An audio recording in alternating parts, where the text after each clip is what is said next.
بسم اللہ الرحمن الرحیم۔ ناظرین السلام علیکم۔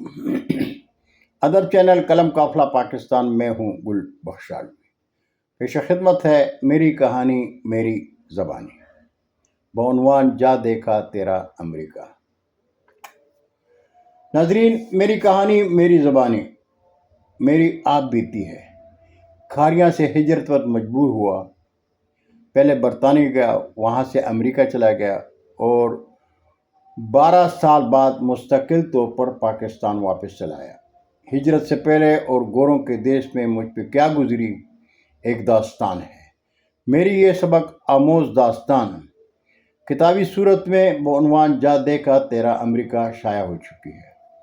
میری کہانی پڑھتے ہوئے اور سنتے ہوئے آپ کو زندگی کے نشیب و فراز میں یہ احساس ہوگا کہ ہماری زندگی میں ہمارے ساتھ جو بھی ہوتا ہے اللہ کی رضا سے ہوتا ہے، لیکن بے شعوری میں ہم جانے کیا کیا سوچتے ہیں۔ ناظرین، پیش خدمت ہے میری کہانی میری زبانی، تصنیف بعنوان جا دیکھا تیرا امریکہ سے سلسلہ وار پہلی قسط۔ اور جب مجھ پر کھاریاں کی سرزمین تنگ کر دی گئی۔ سعدی رحمۃ اللہ علیہ فرماتے ہیں کہ اگر کوئی دانا کسی اوباش کے ہاتھوں سختی دیکھے تو وہ دل میں میل نہ لائے نہ تیوری چڑھائے، اس لیے کہ اگر پتھر سونے کے برتن کو ریزہ ریزہ کر دے تو اس سے نہ تو سونے کی قیمت میں کمی آئے گی اور نہ پتھر کی قیمت میں اضافہ ہوگا۔ ہر آنے والے کل کی خوبصورتی اور بدصورتی میں بھی قدرت کے کچھ راز ہوتے ہیں، لیکن ہم شعور کے اندھے مشکل گھڑی میں رازق و خالق کو بھول جاتے ہیں۔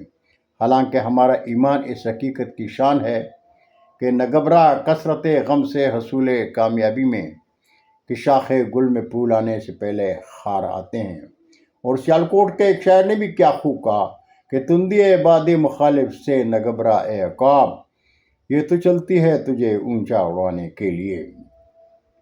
1988 کی بات ہے جب کھاریاں میں میری کلمی پہچان آسمان پر سورج کی طرح چمک اور دمک رہی تھی۔ میں کھاریاں شہر کی پہچان شخصیت میں ایک تھا، رشتوں کے لیے قابل احترام تھا، لیکن میری زندگی میں میرے عروج کے زوال کا یہ تیسرا دور تھا۔ پہلی مرتبہ میں اپنی شان اور پہچان کے آسمان سے اس وقت گرا جب والدین کی رضا کے بغیر میں نے افواج پاکستان کی وردی اتاری تھی۔ لیکن جس کے کہنے پر میں نے وردی اتاری وہ اپنے بزرگ کی وجہ سے مجبور ہو گیا اور میں زمین اور آسمان کے درمیان الٹا لٹک گیا۔ آبائی گھر کے دروازے تو پہلے ہی بند ہو چکے تھے۔ تقدیر مجھے وہ فیکٹری لے گئی اور میں وہ آرڈیننس فیکٹری میں چپراسی بھرتی ہو گیا۔ ذوالفقار علی بھٹو کی سوچ میرے خون میں تھی۔ وہ فیکٹری میں جب پاؤں پر کھڑا ہو گیا تو ضیاء الحق کا مارشل لا لگ گیا۔ میں نواب آباد وہ فیکٹری میں پیپلز پارٹی کا صدر تھا۔ مارشل لا لگنے پر مجھے میرے کل کا علم تھا کہ میرے ساتھ کیا ہوگا، اس لیے میں نے اہلیہ اور ساس سے کہا میں کھاریاں جا رہا ہوں، آپ آرام سے چلے آنا۔ کھاریاں میں میری بیوی کے بھائی کا ہوٹل تھا۔ میں کھاریاں آیا اور کھاریاں میں ساجن ہوٹل کا ہو کر رہ گیا۔ سیاسی حوالے سے جیالہ تھا، اس لیے مارشل لا کے دور جبر کے باوجود میں نے ساجن ہوٹل پر پیپلز پارٹی کا جھنڈا لہرا دیا اور کھاریاں شہر میں پہلی ادبی تنظیم بزم گل کی بنیاد رکھی، جو آج دنیا اردو ادب میں قلم قافلہ کے نام سے میری پہچان ہے۔ وہ فیکٹری سے میری بیوی اور اس کے بچے بھی کھاریاں چلی آئی تھی اور میں اپنوں اور اپنوں جیسوں میں زندگی کا حسن جینے لگا، لیکن مارشل لا کو ساجن ہوٹل پر پیپلز پارٹی کا لہراتا جھنڈا برا لگا۔ ساجن ہوٹل تجاوزات کے آڑ میں گرا دیا گیا اور میں ہوٹل سے سڑک پر آ گیا۔ تاجر برادری کا مجھ پر اعتماد تھا اور اس اعتماد کے سہارے میں نے بولی کمیٹی شروع کر دی۔ کمیٹی ہزاروں سے لاکھوں میں چلی گئی۔ اللہ نے ایک بار پھر فرش سے اٹھا کر خوشی کا عرش پہ بٹھا دیا۔ خانہ خدا اور در مستفار پر حاضری ہوتی رہی۔ لائنز کلب انٹرنیشنل کا کھاریاں میں ممبرز تھا۔ عالمی تقریب میں شرکت کے لیے برطانیہ بھی گیا۔